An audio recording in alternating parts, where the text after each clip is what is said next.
건강 수명을 갉아먹는 4가지 습관. 지금 당장 멈추세요. 살아있는 것과 건강하게 살아가는 것은 완전히 다릅니다. 지금 이 순간 여러분은 숨을 쉬고 있고 심장이 뛰고 있으며 분명히 살아있습니다. 하지만 정말 중요한 질문은 이것입니다. 10년 후, 20년 후에도 지금처럼 활기차게 살아갈 수 있을까요? 매일 반복되는 우리의 생활 습관이 단순해 보이지만 사실은 앞으로의 수명, 아니, 더 정확히 말하면 건강 수명을 결정하는 가장 중요한 요소입니다. 세계보건기구 WHO에 따르면 우리의 건강을 결정하는 요인 중 60%가 바로 생활 습관이라고 합니다. 오늘은 많은 사람들이 무심코 하고 있지만 건강 수명을 크게 단축시킬 수 있는 4가지 치명적인 습관에 대해 이야기해 보겠습니다. 더 중요한 것은 이 습관들을 어떻게 바꿀 수 있는지도 함께 알려드릴 예정입니다. 이 영상을 끝까지 보신다면 여러분의 미래 건강이 얼마나 달라질 수 있는지 깜짝 놀라실 겁니다. 1.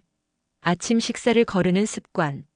첫 번째 습관은 아침 식사를 거르는 것입니다. 통계를 보면 한국 성인의 30% 이상이 아침 식사를 거른다고 합니다. 바쁜 아침에 시간도 없고 아침을 거르면 살도 빠질 것 같고 위장을 쉬게 해주는 것 같아서 이런 생각으로 아침을 거르시는 분들 정말 많죠. 하지만 이것은 건강 수명을 단축시키는 지름길일 수 있습니다. 왜 그럴까요? 우리 몸은 하나의 정교한 시계와 같습니다. 밤새 7, 8시간 동안 아무것도 먹지 않으면서 우리 몸은 저장된 에너지를 사용해 생명 활동을 유지합니다. 특히 뇌는 포도당만을 연료로 사용하기 때문에 아침에 일어났을 때는 혈당이 자연스럽게 떨어진 상태입니다. 특히 50대 이후에는 밤사이 떨어진 혈당을 회복시키는 것이 매우 중요한데요. 이때 아침 식사를 통해 적절한 포도당을 공급해주지 않으면 우리 몸은 극심한 스트레스 상태에 놓이게 됩니다. 마치 연료가 떨어진 자동차를 억지로 운전하는 것과 같죠. 아침을 먹지 않으면 혈당 불균형과 함께 집중력 저하, 인지 기능 감소, 혈관 손상, 그리고 장기적으로는 당뇨병까지 유발될 수 있습니다. 실제로 하버드 대학교에서 10만 명을 16년간 추적 관찰한 연구에 따르면 아침을 거르는 남성은 심장병 위험이 27% 더 높다고 합니다. 더 심각한 것은 뇌 건강에 미치는 영향입니다. 아침을 거르면 뇌에 공급되는 포도당이 부족해져 기억력과 판단력이 떨어집니다. 학생들의 경우 아침을 먹은 날과 못 먹은 날의 학습 능력 차이가 무려 20% 이상 난다는 연구 결과도 있습니다. 아침 식사는 하루의 대사를 깨우는 신호탄입니다. 꼭 거창한 식사가 아니어도 됩니다. 간단한 계란 1개, 바나나 1개, 견과류 한 줌이라도 좋으니 꼭 챙겨 드세요. 이것이 바로 건강한 리듬을 만드는 첫 단추입니다. 2. 늦게 자고 늦게 일어나는 생활. 현대 사회에서 이런 패턴이 너무나 자연스러워졌죠. 나는 올빼미형 인간이라 밤에 더 집중돼. 새벽에 일하는 게 효율적이야. 이렇게 말하며 밤을 새우는 분들 정말 많습니다. 특히 젊은 세대일수록 이런 경향이 뚜렷하죠. 하지만 여기에 치명적인 함정이 있습니다. 수면의 질은 단순히 몇 시간 자느냐가 아니라 언제 자느냐에 따라 완전히 달라진다는 사실입니다. 밤 10시에서 새벽 2시 사이 이 시간대를 의학계에서는 골든타임이라고 부릅니다. 이때 우리 몸은 가장 깊은 수면 단계에 들어가면서 성장 호르몬이 가장 활발하게 분비되고 세포 재생과 면역 회복이 집중적으로 일어납니다. 또한 뇌에서는 하루 동안 쌓인 독성 단백질들이 청소되는 시간이기도 하죠. 이 골든타임에 자지 않으면 어떻게 될까요? 아무리 오래 자도 다음날 피로가 제대로 회복되지 않습니다. 마치 고급 정비소에서 정비받아야 할 자동차를 길거리에서 대충 수리하는 것과 같습니다. 더 심각한 것은 몸속 염증 수치가 점점 쌓이기 시작한다는 점입니다. 시카고 대학교 연구에 따르면 꾸준한 야행성 생활은 대사질환의 위험을 2.5배, 우울증 위험을 1.8배, 치매 발병 위험을 1.6배나 높입니다. 특히 면역력이 떨어지면서 각종 감염병에도 취약해지죠. 늦잠의 또 다른 문제는 햇빛 부족입니다. 오전 10시 이후에 일어나면 하루 중 가장 좋은 햇빛을 놓치게 되고 이는 비타민 D 결핍으로 이어집니다. 비타민 D가 부족하면 골다공증뿐만 아니라 우울증, 면역력 저하까지 연쇄적으로 발생합니다. 당장 생활 패턴을 바꾸기 어렵더라도 적어도 밤 12시 이전에는 잠자리에 들어보세요. 그리고 아침에 일어나자마자 커튼을 열고 햇살을 10분이라도 쬐는 습관을 만들어 보세요. 이 작은 변화가 여러분의 수면의 질을 완전히 바꿔놓을 것입니다. 3. 하루 종일 앉아있는 습관. 세 번째는 하루 종일 앉아있는 습관입니다. 현대인의 평균 좌식 시간은 하루 9시간에 달한다고 합니다. 생각해 보세요. 아침에 일어나서 출근길 지하철이나 버스에서 앉고 사무실에 도착해서는 책상에 앉아 8시간을 보내고 집에 와서는 소파에 앉아 TV를 보거나 스마트폰을 만지작거리죠. 주말에도 마찬가지입니다. 이런 생활이 반복되면서 우리는 앉아있는 것에 너무나 익숙해졌습니다. 하지만 인류는 수십만 년 동안 끊임없이 움직이며 진화해왔습니다. 앉아서 생활하는 시간이 이렇게 긴 것은 인류 역사상 최근 100년의 일에 불과합니다. 오래 앉아있는 것, 생각보다 몸에 매우 치명적입니다. 먼저 혈액순환에 미치는 영향을 살펴보겠습니다. 앉은 자세에서는 혈액순환이 현저히 느려집니다. 특히 다리 혈관이 압박받으면서 혈액이 심장으로 제대로 돌아가지 못하죠. 미국 인디애나 대학교 연구에 따르면 1시간 동안 앉아 있으면 다리 혈관의 기능이 50%까지 감소한다고 합니다. 또한 사용하지 않는 근육은 빠르게 소실됩니다. 특히 허벅지와 엉덩이 근육이 약해지면서 골반이 틀어지고 이는 허리 통증, 무릎 통증으로 이어집니다. 근육량 감소는 단순한 통증을 넘어서 기초대사율을 떨어뜨려 비만의 원인이 되기도 합니다. 목과 어깨도 문제입니다. 앞으로 기울어진 자세를 오래 유지하면 목뼈의 자연스러운 C커브가 일자로 펴지면서 거북목이 됩니다.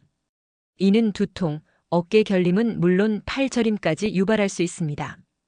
더 무서운 것은 장기적인 영향입니다.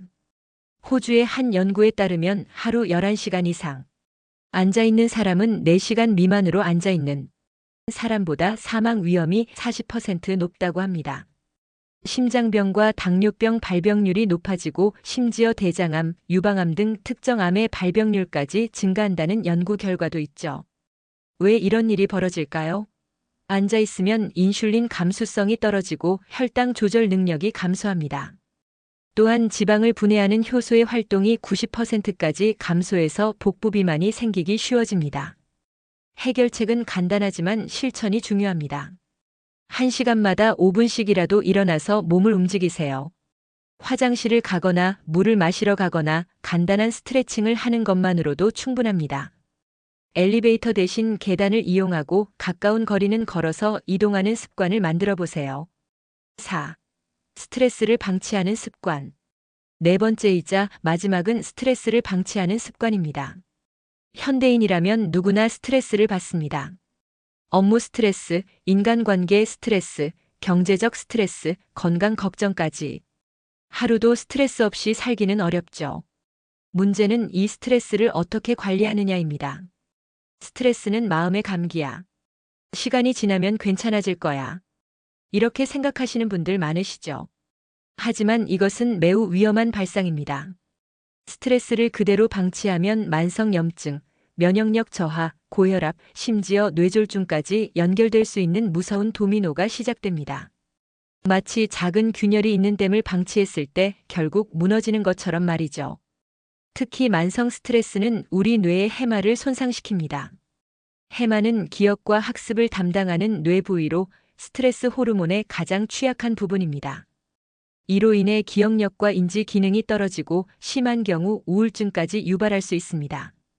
이것이 바로 스트레스가 치매의 위험 요소가 되는 이유입니다.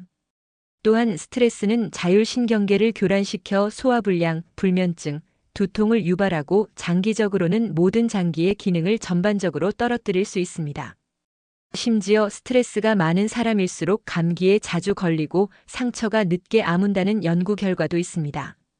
더 무서운 것은 스트레스의 연쇄 반응입니다.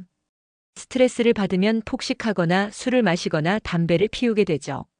이런 행동들이 또 다른 건강 문제를 일으키면서 악순환이 반복됩니다. 무엇보다 스트레스는 눈에 보이지 않기 때문에 더욱 위험합니다. 우리가 느끼지 못하는 사이에 몸속 깊숙이 독처럼 쌓여가죠. 나는 스트레스에 강해라고 생각하는 사람일수록 오히려 더 위험할 수 있습니다. 그렇다면 어떻게 해야 할까요? 나만의 스트레스 해소법을 반드시 갖고 계세요. 산책, 명상, 독서, 음악 감상, 취미 활동, 운동 등 무엇이든 좋습니다. 중요한 것은 그 스트레스가 몸에 남아있지 않도록 매일 조금씩이라도 비워내는 것입니다. 또한 긍정적인 인간관계를 유지하는 것도 중요합니다. 믿을 만한 사람과 대화를 나누는 것만으로도 스트레스가 크게 줄어듭니다. 이것이 건강한 노후를 위한 가장 확실한 투자입니다. 마무리. 건강 수명은 거창한 목표가 아닙니다. 그저 조금 더 아프지 않고 조금 더 내 발로 걸으며 조금 더 자주 웃을 수 있는 삶입니다. 가족들과 더 오랫동안 함께할 수 있고 하고 싶은 일들을 포기하지 않아도 되는 삶 말이죠. 80세가 되어서도 등산을 할 수 있고 90세가 되어서도 책을 읽고 새로운 것을 배울 수 있으며 100세가 되어서도 사랑하는 사람들과 대화를 나눌 수 있는 삶. 이것이 바로 우리가 추구해야 할 진짜 성공입니다. 그리고 그 시작은 거창한 계획이나 비싼 건강식품, 특별한 운동기구가 아닙니다. 바로 오늘, 지금 이 순간 하루를 보내는 당신의 작은 습관에서 시작됩니다. 아침에 일어나서 간단한 식사라도 챙겨 먹는 것, 밤에는 조금 일찍 잠자리에 드는 것, 1시간마다 자리에서 일어나 몸을 움직이는 것, 하루의 스트레스는 그날 풀고 잠자리에 드는 것. 이 4가지만 실천해도 여러분의 미래는 완전히 달라질 것입니다. 중요한 것은 완벽함이 아니라 꾸준함입니다. 지금 당장 하나씩 시작해보세요. 내일 아침에는 간단한 아침 식사를 준비하고 오늘 밤에는 30분 일찍 잠자리에 들고 지금 이 순간에는 자리에서 일어나 스트레칭을 해보세요. 여러분이 지금 시작하는 이 작은 변화들이 10년, 20년 후 여러분의 삶을 완전히 바꿔놓을 것입니다. 건강한 미래는 선택입니다. 그리고 그 선택은 바로 지금 이 순간부터 시작됩니다. 여러분의 건강한 100세, 저는 믿습니다. 그리고 응원합니다. 이 영상이 도움이 되셨다면 구독과 좋아요 부탁드리고 건강한 미래를 만들어가요.